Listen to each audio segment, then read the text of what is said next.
واجب الاحترام، قابل صد احترام حاضرین جمعہ،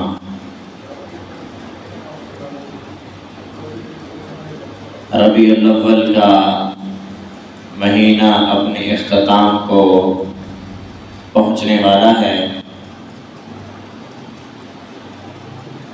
نبی کریم صلی اللہ علیہ وسلم کی سیرت طیبہ کو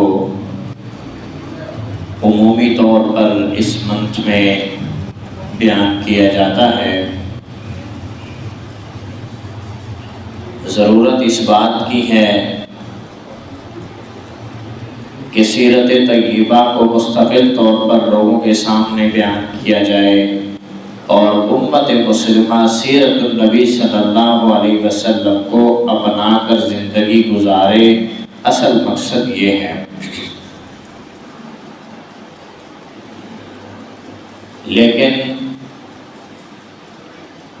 کمزوری اور دین اسلام کی طرف عدم دلچسپی یہ انسانیت کو سیرت النبی صلی اللہ علیہ وسلم سے دور کرتی جا رہی ہے۔ دعا ہے کہ خلاق عالم ہم سب کو نبی کریم صلی اللہ علیہ وسلم کی سیرت طیبہ پر عمل پیرا ہونے کی توفیق عطا فرمائے۔ نبی کریم صلی اللہ علیہ وسلم کی سیرت کا ایک پہلو کہ آپ نے 13 سال مکہ مکرمہ کے اندر اللہ رب العزت کی طرف سے عطا کردہ ذمہ داری کو لوگوں کے سامنے بیان فرمایا، اور لوگوں نے بھی کوئی کسر نہ چھوڑی، آپ علیہ الصلوۃ والسلام کی مخالفت کی تو آپ علیہ السلام کو ہجرت کرنا پڑی مکہ سے مدینہ کی طرف۔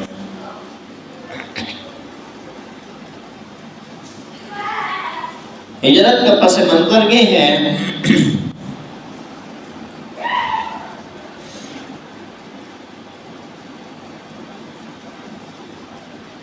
کہ مدینہ منورہ میں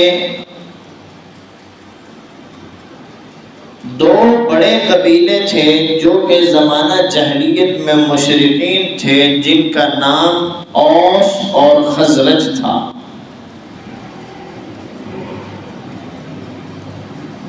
اور اسی طریقے سے یہودیوں کے بڑے 3 قبیلے تھے،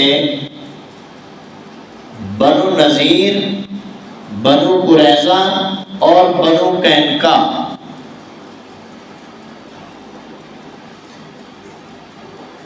یہودیوں کے بڑے قبیلوں میں سے بنو قریظہ کی دوستی تھی اوس قبیلے کے ساتھ، اور بنو قینقاع کی دوستی تھی خزرج والوں کے ساتھ۔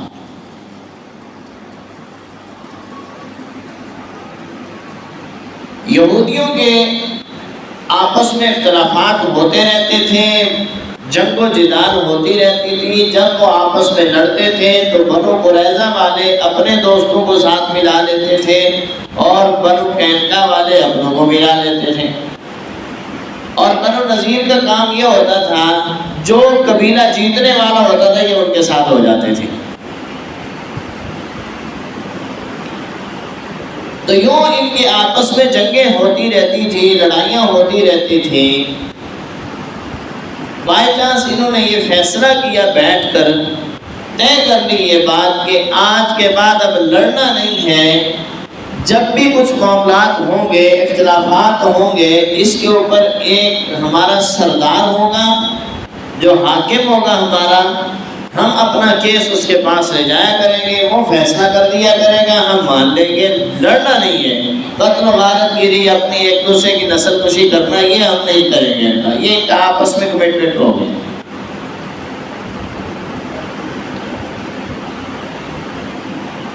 ابھی یہ باتیں ہو رہی تھی کہ ہم اپنا سردار اعلیٰ کس کو بنائیں، تو طے یوں ہوا کہ یہودیوں میں سے ایک بڑا عالم جو ہو، ان میں زیادہ پڑھا لکھا ہو، اس کو سردار اعلیٰ بنا لیا جائے۔ یہاں تک بات باقاعدہ میٹنگ میں ہو گئی تھی، کابینہ کے سامنے ہو گئی تھی، یا یوں سمجھے کہ پنچایت میں یہ بات ہو گئی تھی کہ کوئی بڑا عالم یہودیوں میں سے ہو جس کو ہم اپنا سردار اعلیٰ تسلیم کر لیں۔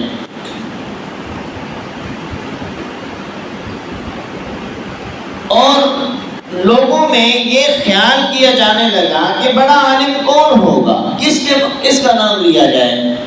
تو عبداللہ ابن ابی منافق یہودی تھا، یہ بڑا عالم تھا یہودیوں میں، اس کا نام لوگوں کی زبان پر جاری ہو گیا کہ اگر اس کو ہم اپنا سردار اور حاکم بنا لیں تو یہ بہتر ہوگا۔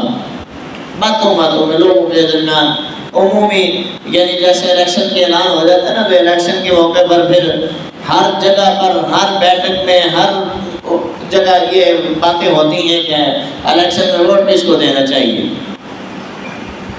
بہتر کون ہے، کس کو ووٹ دینا چاہیے، دیں جس کو بھی، لیکن ڈسکس باقی ساری کوئی موت فوت خوشی غمی سب بھول چکے ہوتے ہیں، صرف ایک ہی بات ہے کہ الیکشن ہو رہا ہے، ووٹ کس کو دینا چاہیے، کون صحیح ہے کون غلط ہے، کچھ پتہ نہیں ہے، ٹرک کی بتی کے پیچھے ہمیں لگایا ہوا ہے، ہم بھاگ رہے ہیں اس کے پیچھے۔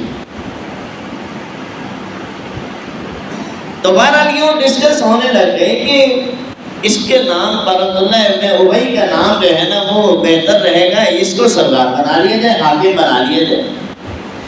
ابھی دوبارہ میٹنگ نہیں ہوئی تھی کہ 4 لوگ اوس اور خزرج کے لوگوں میں سے 4 بندے حج کے لیے چلے گئے، حج کا موسم آ گیا۔ تو نبی کریم صلی اللہ علیہ وسلم کی عادت مبارکہ یہ تھی کہ حج کا موسم جب آتا تھا، باہر دور قبائل کے لوگ جب حج کے لیے آتے تھے، آپ علیہ السلام مکہ سے باہر جا کر ان کو ویلکم کرتے تھے، ان کے استقبال فرماتے تھے اور ان کو وہاں دین کی دعوت دیا کرتے تھے۔ معمول کے مطابق اب بھی ایسا ہوا، سن 12 نبوی میں، یعنی نبوت ملے ہوئے 12 سال ہو گئے تھے، اس وقت کی بات ہے، آپ علیہ السلام مکہ سے باہر نکلے اور اوس اور خزرج کے لوگوں سے ملاقات ہوئی ایک جگہ پر، اور ان کو دین کی دعوت دی، انہوں نے اسلام قبول کر لیا۔ عربی اصطلاح میں، علمی اصطلاح میں اس کو بیعت عقبہ اولیٰ کہتے ہیں۔ فرسٹ ٹائم آپ علیہ السلام کے ہاتھ پر مہاجر انصار کے لوگوں نے جنہوں نے بیعت کی تھی وہ 4 لوگ تھے۔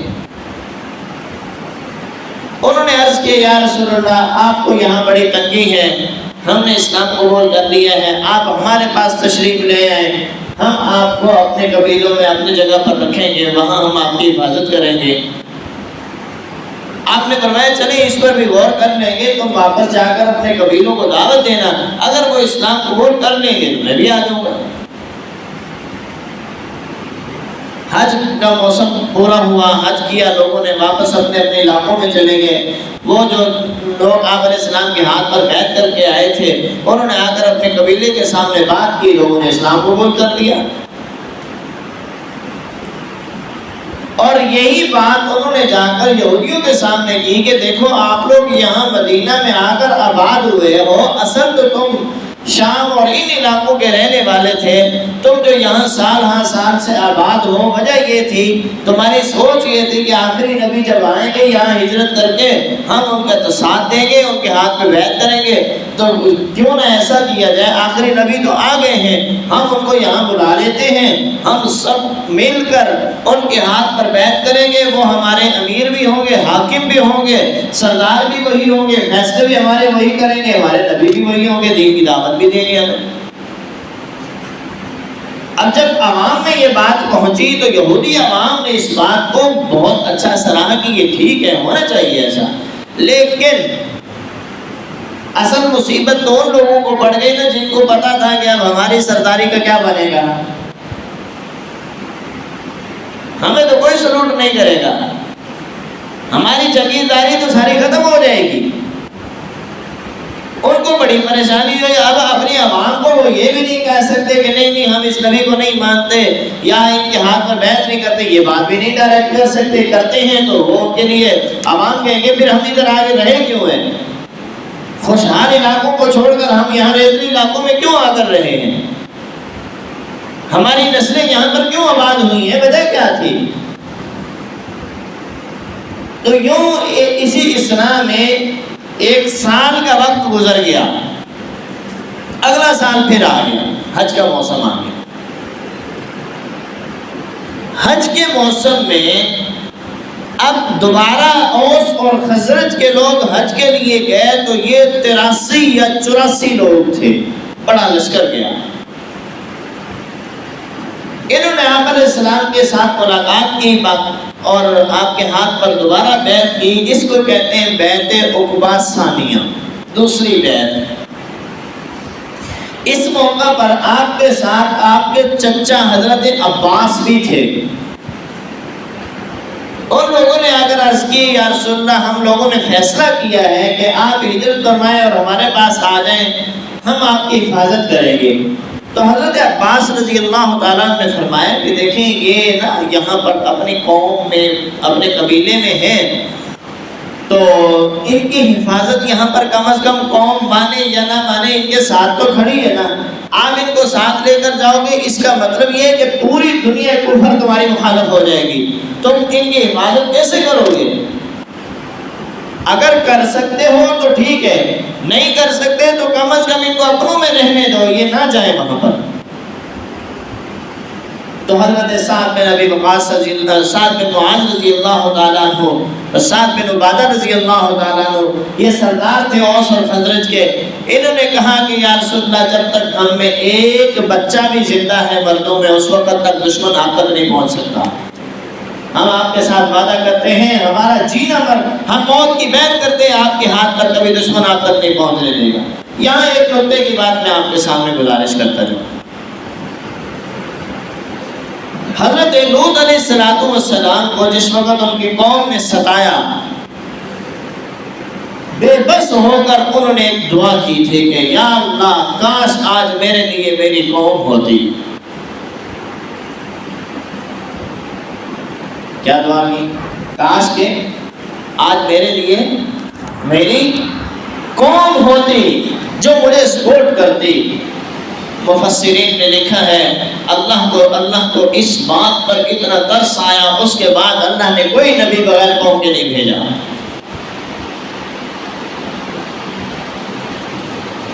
یہاں ایک بات، یہ لوط علیہ السلام کا واقعہ اور حضرت عباس رضی اللہ تعالیٰ عنہ کی بات بخاری شریف میں امام بخاری نے اس کو نقل کیا ہے۔ ان دونوں باتوں کو آپس میں جوڑے ذرا کہ اللہ رب العزت نے لوط علیہ السلام کی دعا کو پورا فرمایا اور ان کے بعد کوئی نبی بغیر قوم کے نہیں آیا۔ اور حضرت عباس یہ فرما رہے ہیں کہ یہ اپنی قوم میں ہیں، قوم ان کی حفاظت کر رہی ہے، آپ ان کو اگر لے جاتے ہیں تو ان کی حفاظت کی ذمہ داری کون اٹھائے گا؟ معلوم ہوا کہ یہ جو قوم اور برادری ہے وہ جیسی کیسی بھی ہو وہ اپنی ہوتی ہے، ایسی یا نہیں؟ ہمارے ہاں تو کچھ ٹرینڈ چینج ہو گئے نا، تبدیل ہو گئے ہیں کہ ہمارے جتنے بڑے بڑے مخالف ہوں گے، جتنے بڑے بڑے دشمن ہوں گے وہ ہمارے اپنے قوم کے لوگ ہوں گے نا، یہی بات ہے نا ہمارے ہاں، تو یہی مشہور ہے نا۔ یہ ہم نے خود کنسپٹ بنائے ہوئے ہیں، کچھ خامیاں بھی ہیں، کچھ خامیاں بھی ہیں، لیکن ان خامیوں کو دور کرنے کے لیے ہم میں سے کوئی بھی تیار نہیں ہے۔ ایک بندہ اگر کوشش کر لیتا ہے خامیوں کو دور کرنے کے لیے تو 8-10 اس کے مقابلے میں کھڑے ہو جاتے ہیں، صرف اس بات کو لے کر کہ اس کو کوئی نہ کوئی مفاد ہے، یہ اس لیے ایسا کر رہا ہے۔ آج دنیا قادیانیت ہو، یہودیت ہو، عیسائیت ہو، ان کے اپنے خاص کوڈ ورڈ ہیں، وہ الفاظ بول کر اپنی قوم کو سپورٹ کرتے ہیں۔ ایک ہم مسلمان ہیں کہ ہمارے غدار بھی اپنی قوم میں ہوتے ہیں، ہمارے مخالف بھی اپنی قوم کے اندر ہیں، ہمیں کاٹنے والے بھی اپنی قوم کے اندر ہیں۔ اس کی وجہ کیا ہے؟ کبھی کسی نے سوچا؟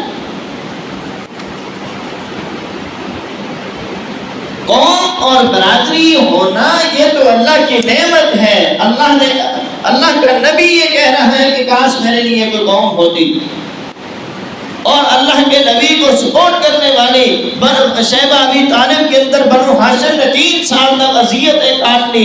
نبی کریم صلی اللہ علیہ وسلم کا ساتھ نہیں چھوڑا. وہ اسلام قبول کرنے والے تھے یا نہیں تھے، لیکن اپنے نبی کریم صلی اللہ علیہ وسلم کے ساتھ ضرور کھڑے رہے. کون سی ایسی وجہ تھی کہ ساری رات مشرکین مکہ نے آپ کے گھر کے باہر تلواریں لے کر کھڑے رہے، اندر داخل نہیں ہوئے؟ وجہ تو کوئی تھی نا. ہم واقعات کو سنتے ہیں صرف تھوڑی دیر کے لیے، کسی محفل میں بیٹھے ہو تو وہ جو ٹائم پاس کرنے والی بات ہوتی ہے وہ پوری سن لیتے ہیں. یعنی واقعہ مولوی نے بیان کر دیا، ہم نے سبحان اللہ پڑھ لی اور جناب بس ٹھیک ہے، اب اس کے محفل کے بعد چاول کھا لیں گے، گھر چلے جائیں گے. جمعے والے دن مجبوری ہوتی ہے کہ مولوی کی تقریر سنیں گے اور اس کے بعد نماز پڑھنی ہوتی ہے، نہیں تو یا مسجد میں نہیں آنا، دیر سے آنا ہے. جب خطبہ شروع ہونے لگے گا دوڑتے ہوئے آئے اور الٹا سیدھا وضو کیا، پچھلے صف میں کھڑے ہوئے 2 رکعت پڑھی، واپس بھاگ کے جلدی سے، جیسے وہ پریشانی والی بات ہو. ہمارے حالات تو یہ ہیں. میں ایک سوال یہ کر رہا ہوں کہ نبی کریم صلی اللہ علیہ وسلم نے جس رات ہجرت فرمائی ہے، اس رات 100 بندہ ننگی تلواریں لے کر آپ علیہ السلام کے گھر کے باہر گھیرا ڈال کے کھڑا رہا، اندر داخل کیوں نہیں ہوا؟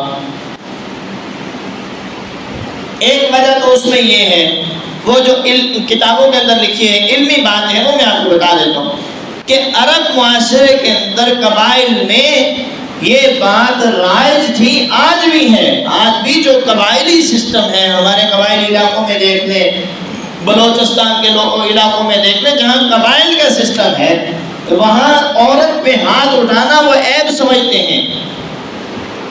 تو عرب کی ثقافت ان سے زیادہ مضبوط ہے، وہ اب بھی ایسے ہیں، وہ عورتوں پہ ہاتھ نہیں اٹھاتے. جنگ ہو رہی ہے عورتوں کو کچھ نہیں کہتے وہ.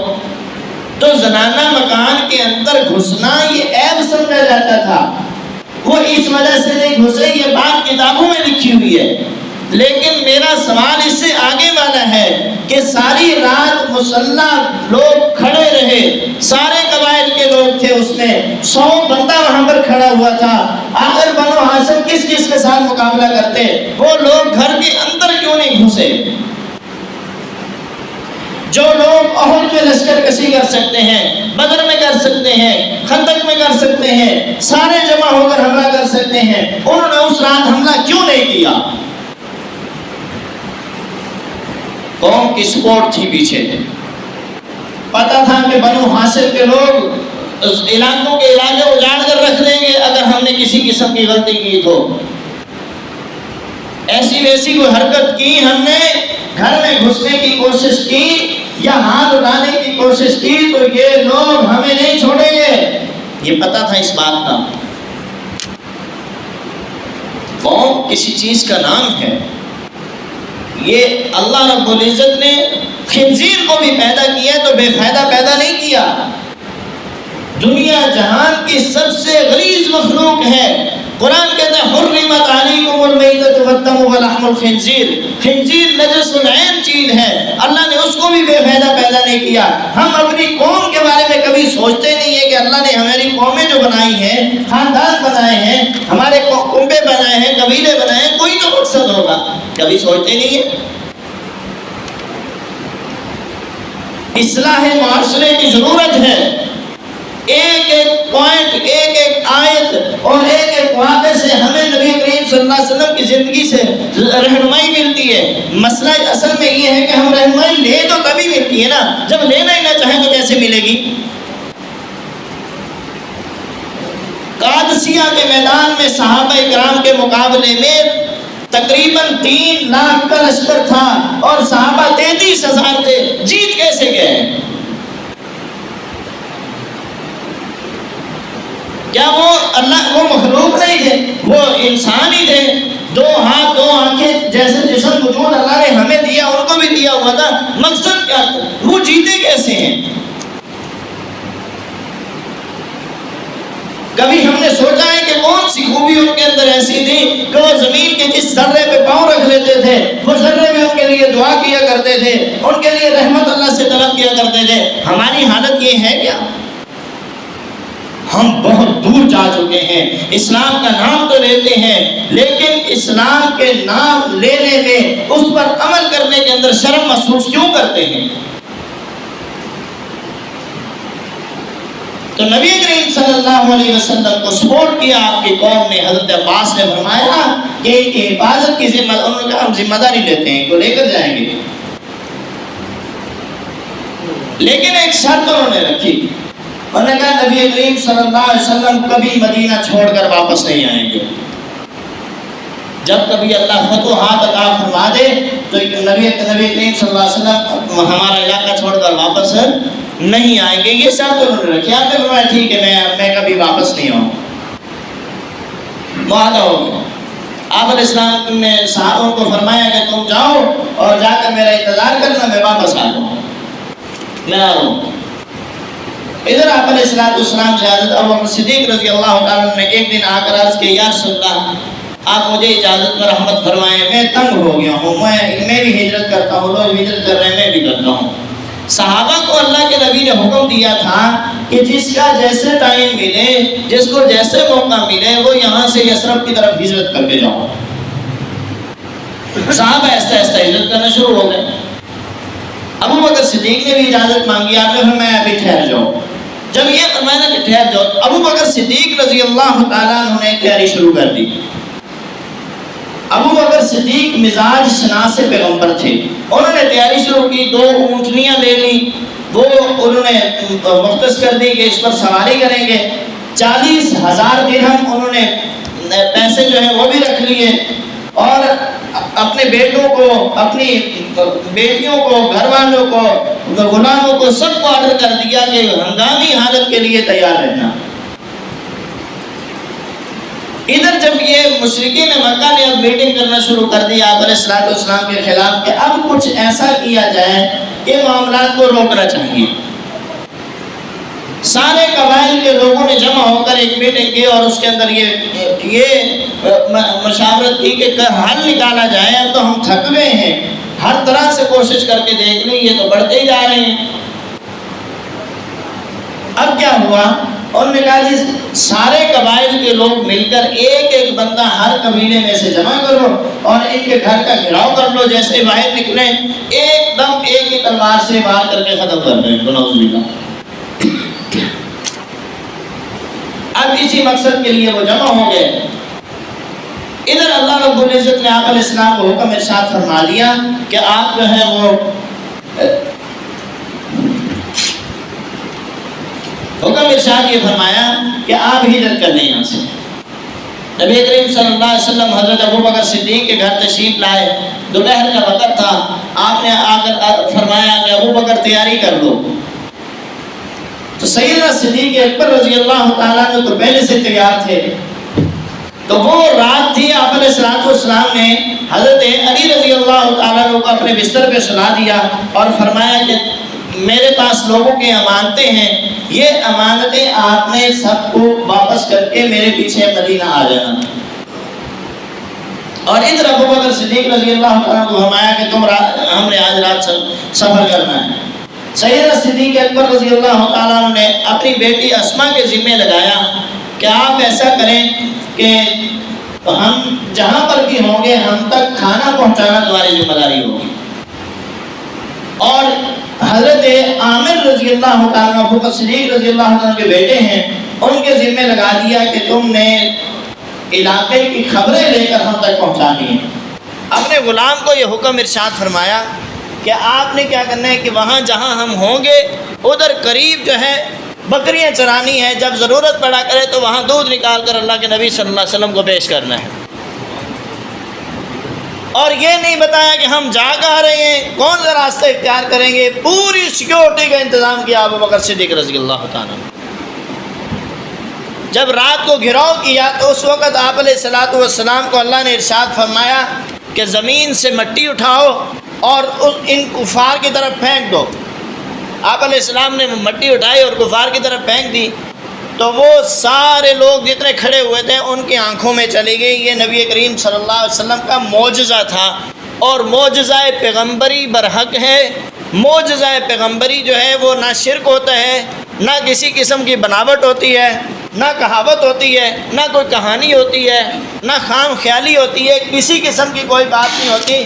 وہ اللہ کے حکم سے سب کچھ کرتے ہیں، اور اللہ اپنی مرضی سے اپنے نبی کا ساتھ دیتے ہیں، اور اپنی نبی کے ہاتھ پر ایسا معجزہ ظاہر فرماتے ہیں جس کی وجہ سے امت کو ہدایت ملنی ہوتی ہے، سبق ملنا ہوتا ہے، اللہ نے اپنی قدرت دکھانی ہوتی ہے۔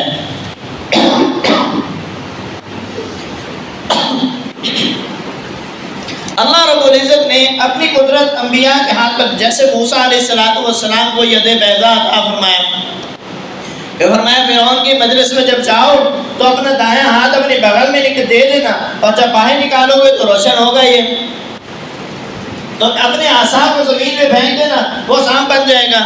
عیسیٰ علیہ السلام کو اللہ نے معجزات عطا فرمائے کہ وہ جو برس کی بیماری والا ہوتا ہے، طاعون کی بیماری والا ہوتا ہے، جیسے جسم سفید ہو جاتا ہے، اس کے اوپر ہاتھ پھیرتے تھے وہ شفا یاب ہو جاتا۔ کوئی نابینا ہو اس کی آنکھوں پہ ہاتھ پھیرتے تھے وہ شفا یاب ہو جاتا۔ مردہ کے پاس جا کر کہتے قم باذن اللہ، اللہ کے حکم سے کھڑے ہو جاؤ، وہ زندہ ہو جاتا تھا۔ یہ عیسیٰ علیہ السلام کے معجزات تھے، اس کو قرآن نے بیان کیا سورۃ المائدہ کے اندر۔ تو اسی طرح نبی کریم صلی اللہ علیہ وسلم کے بہت سارے معجزات ہیں، ان میں سے ایک یہ ہے کہ ہجرت کی رات آپ علیہ السلام نے مشرکین کی طرف جو مٹی پھینکی تھی، اس مٹی کی وجہ سے وہ لوگ سارے کے سارے ان کی آنکھوں میں پرابلم بن گئی، ان کی آنکھوں میں مٹی چلی گئی۔